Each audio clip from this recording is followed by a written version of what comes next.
कर रही है। नहीं, यूथ कांग्रेस ने कौन सा गलत काम किया, मैं तो ये जानना चाह रही हूँ। यूथ कांग्रेस इस देश के युवाओं की आवाज है। युवाओं ने जाके शांतिपूर्वक ढंग से एक प्रदर्शन किया। और क्या प्रदर्शन किया, कौन है जो इससे आक्रोशित है? क्या आक्रोश है कि इन युवाओं ने जाकर ये प्रदर्शन किया कि एक कॉम्प्रोमाइज प्रधानमंत्री ने भारत की अस्मिता के साथ खिलवाड़ किया है। एक कॉम्प्रोमाइज प्रधानमंत्री ने एक ऐसी ट्रेड डील करी अमेरिका के साथ जिसमें भारत के किसान तबाह हो जाएंगे। हमारा सारा का सारा डेटा सौंप दिया अमेरिका को। हमारी एनर्जी सिक्योरिटी के साथ एक कॉम्प्रोमाइज प्रधानमंत्री ने मखौल उड़ाया उसका। अमेरिका कहने से हम रूस का तेल नहीं खरीदेंगे, अमेरिका के कहने से हम चाबहार पोर्ट से बाहर हो जाएंगे, अमेरिका के कहने से हम सीज फायर कर लेंगे। यही तो बताने की कोशिश करी गई कि एक प्रधानमंत्री कॉम्प्रोमाइज्ड है और सबको ये दिख रहा है। ये देश के युवाओं की आवाज़ है। और मैं पूछना चाहती हूँ उन लोगों से, ये जो बीजेपी वाले बहुत बोल रहे हैं, जो बहुत थोड़े मीडिया के साथ ही आक्रोशित है, कहाँ था आपका आक्रोश कल भी तो ये सब लोग यहाँ पर थे। और कल जब इस देश के लोकतांत्रिक तरीके में एक आदमी ने वीडियो बनाया और कहा कि वो नेता प्रतिपक्ष को गोली मारेगा, वो आदमी लोकसभा स्पीकर का करीबी निकला, तब आपका आक्रोश कहाँ था? तब आप लोग चुपचाप क्यों बैठे रहे?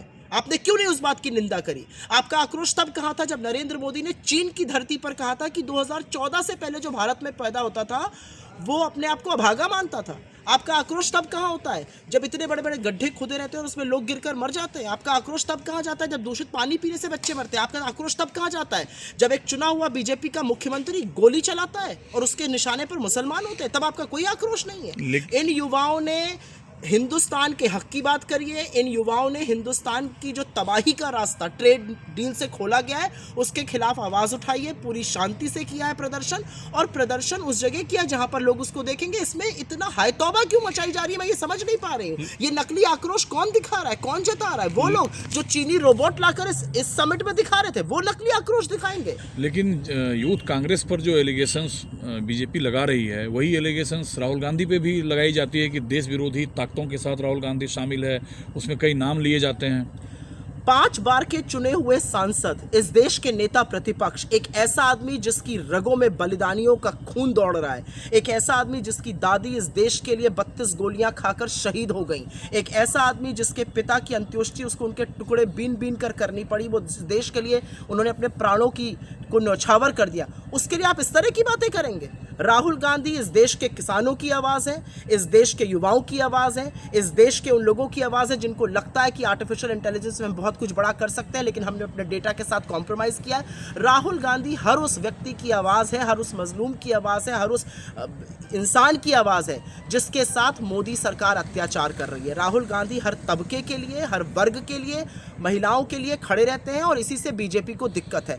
आज भी यूथ कांग्रेस के लड़कों ने वही काम किया जो अंग्रेजों के सामने भगत सिंह जैसे लोग करते थे। इसमें क्या बुराई है? अगर सोती हुई सरकार, अगर अहंकार में डूबी हुई सरकार देश विरोधी काम करेगी तो आपको जगाने के लिए जहां प्रदर्शन करना पड़े किया जाएगा। लेकिन अब ये कानूनी नकेल जो कसा जा रहा है, गिरफ्तारियां हुई है, इससे कांग्रेस कानूनी नकेल पहले उस आदमी पर कस दीजिए जिसने वीडियो बनाकर नेता प्रतिपक्ष को गोली मारने की बात की थी, और उसके तमाम वीडियो ओम बिरला के साथ है और ओम बिरला ने अभी तक एक शब्द नहीं बोला है। बीजेपी के होम मिनिस्टर अमित शाह चुप है। किस तरह का कानून व्यवस्था है कि एक आदमी गोली चलाने की बात कर रहा है? एक आदमी ये कह रहा है कि मैं नेता प्रतिपक्ष को तो मारूंगा ही, मैं 25 और सांसदों को गोली से भून दूंगा। अभी तक उसके खिलाफ क्या कार्रवाई की गई, जरा मुझे ये बताइए। जाके वहां पॉपो वो रोने लगा, ये कार्रवाई की आपने? आप उस पर चुप रहते और दूसरे के खिलाफ कार्रवाई कीजिएगा। कार्रवाई तो नरेंद्र मोदी के खिलाफ होनी चाहिए। पता तो चलना चाहिए कि हिंदुस्तान के हितों का इस तरह से सौदा क्यों किया गया, हिंदुस्तान के हितों को, हिंदुस्तान के किसानों के हक को इस तरह से बलि क्यों चढ़ा दिया गया। कार्रवाई तो उनके खिलाफ होनी चाहिए। सच देश के सामने आना चाहिए, और वही सच देश के सामने आने के लिए वो लड़के वहां गए थे। उन्होंने कुछ भी गलत नहीं किया। वो देश के लोगों के, देश के युवाओं की आवाज़ है।